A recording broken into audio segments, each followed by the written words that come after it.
Swaraj news కి స్వాగతం.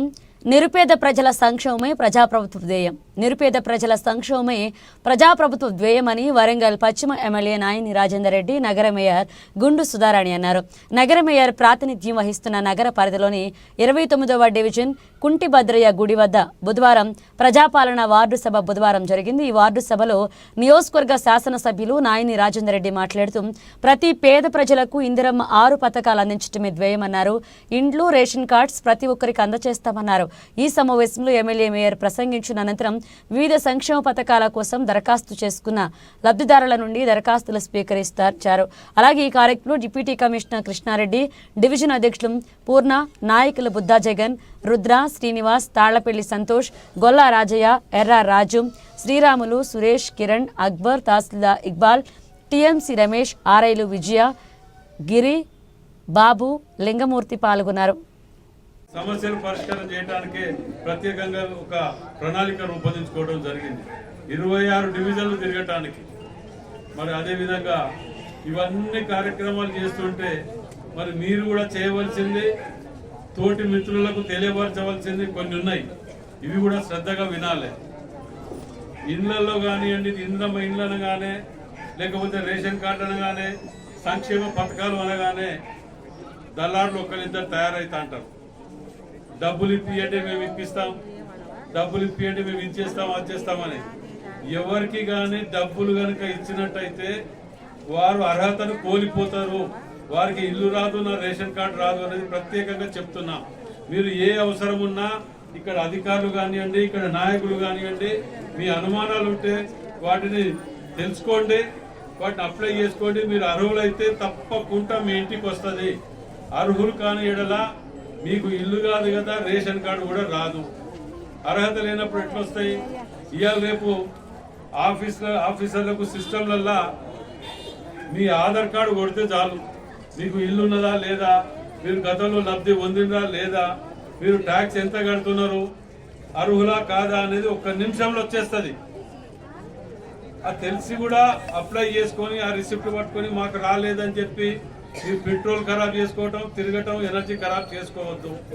అర్హులైన వారికి అధికారులు మీ ఇంటి చుట్టూ తిరిగి మీకు వచ్చే వరకు, ఇప్పించే వరకు వాళ్ళు కూడా నిద్రపోరు. ఎందుకంటే ఇది ఒక ప్రతిష్టాత్మకంగా తీసుకున్నటువంటి కార్యక్రమాలని ముఖ్యమంత్రి రేవంత్ రెడ్డి గారు చాలా సీరియస్ గా తీసుకున్న కార్యక్రమము. ఎక్కడ ఏ చిన్న తప్పు జరిగినా భారీ మూల్యం చెల్లించవలసి ఉంటుంది. దాంట్లో ప్రజాప్రతినిధులు కానీ అధికారులు కానివ్వండి.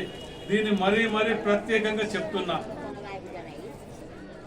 గతంలో తీరుగా కాకుండా మీరు చూడండి, నేను ఎవరికైనా ఇల్లు వచ్చిందా 10 ఇళ్ళని అడిగినా. ఎందుకంటే గతంలో కాంగ్రెస్ ప్రభుత్వంలో ఇచ్చిన ఇల్లే ఏ ఊరికి పోయినా, ఏ వాడకు పోయినా ఇందిరమ్మ ఇల్లు లేని ఊరు ఉండదు, వాడ ఉండదు.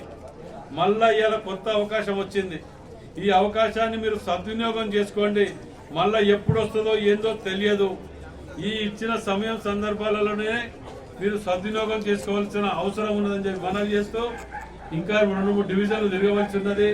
దీనికి ప్రత్యేకంగా ఈ డివిజన్లలో రావడానికి కారణం ఏంటంటే ఎక్కువ స్లమ్స్ ఉంటే ఇక్కడికి వచ్చి అధికారులకు కానీ మాకు కానీ చెప్పొచ్చు. ఇక్కడ అధికారులు అయితే సాయంత్రం 5 గంటల వరకు ఉంటారు, ఎక్కువ మంది ఉంటే 6-7 గంటల వరకైనా ఉంటారు. కాబట్టి మీరు అందరూ కూడా ఒక్కసారి ఇది పడకుండా అంతా లొల్లి గజిబిజి చేస్తే సమయం వృధా అవుతుంది, మీకు ఎవరికి కరెక్ట్ ఇన్ఫర్మేషన్ దొరకకుండా అవుతుంది. కాబట్టి సీరియల్ గా వచ్చి ఒక్కొక్కరు అధికారులను అడుగుతుంటే వారికి వచ్చిన డాటా మీకు ఎవరెవరికి వచ్చి అందరూ కూడా తిరిగి సర్వే చేయటం జరిగింది ఆల్రెడీ. ఎవరు అర్హులు ఎవరు కాదు అనేది పూర్తి డాటా వాళ్ళ దగ్గర ఉన్నది.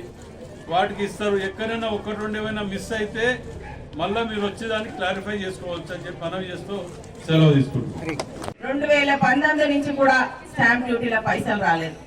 ఈసారి మన ఎమ్మెల్యేలు, మంత్రులు అందరూ కలిసి వాళ్ళందరి సహకారంతో కార్పొరేషన్ కి 173 కోట్ల స్టాంప్ డ్యూటీ రావడం వల్ల ఈ రోజు డెవలప్మెంటల్ యాక్టివిటీలో మనం అందరం కూడా ముందున్నాము.